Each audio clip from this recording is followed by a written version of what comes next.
Okay, so welcome back to my Python lecture series. Today, we will be learning all about list comprehensions.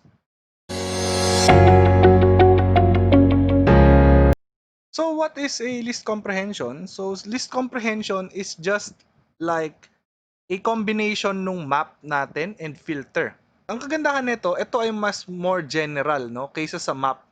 So kung maalala nyo, yung map kasi natin just takes in a function as the first input and a list as a second input, and then pinapass niya yung lahat ng items sa list na yon to the function and returns the new list. Okay? And yung filter naman also does the same thing except that we filter items in the list. So using list comprehensions, we can both do this in just one line. So I have a list here, list 1 equals these random numbers. And for example, I want to filter out yung mga even numbers. So we can easily do this using yung filter function, 'di ba? We can also do this using a for loop. So for example, a for loop will go like we create a new list and then for I in list 1, 'di ba?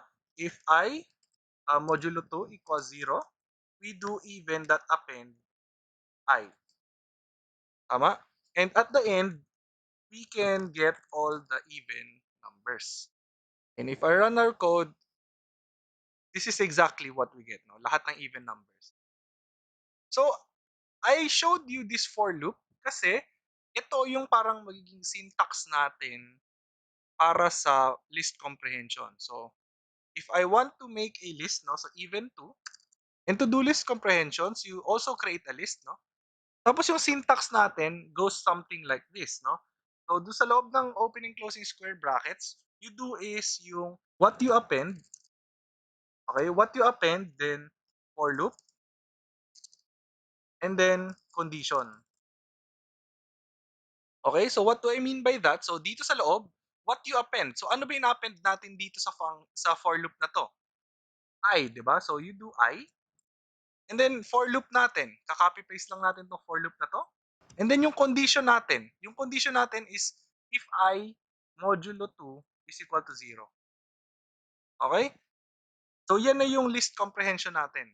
Now we can just print even to, and you will see na equal yung even and yung even to. It does the same thing. So this is a very powerful technique, no? Kasi you don't need to do for loops anymore or use the filter function. And you can just do one line, no? I for I in list 1 if I mod 2 equals 0.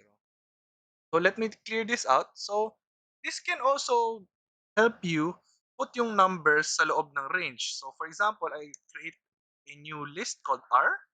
Then for I in range, for example, 10, okay, so that we get numbers from 0 to 9, we do R dot append I, okay? At the end, we get a list containing 0 to 9. If I run the code, 0 to 9 yung nakuha natin. Okay?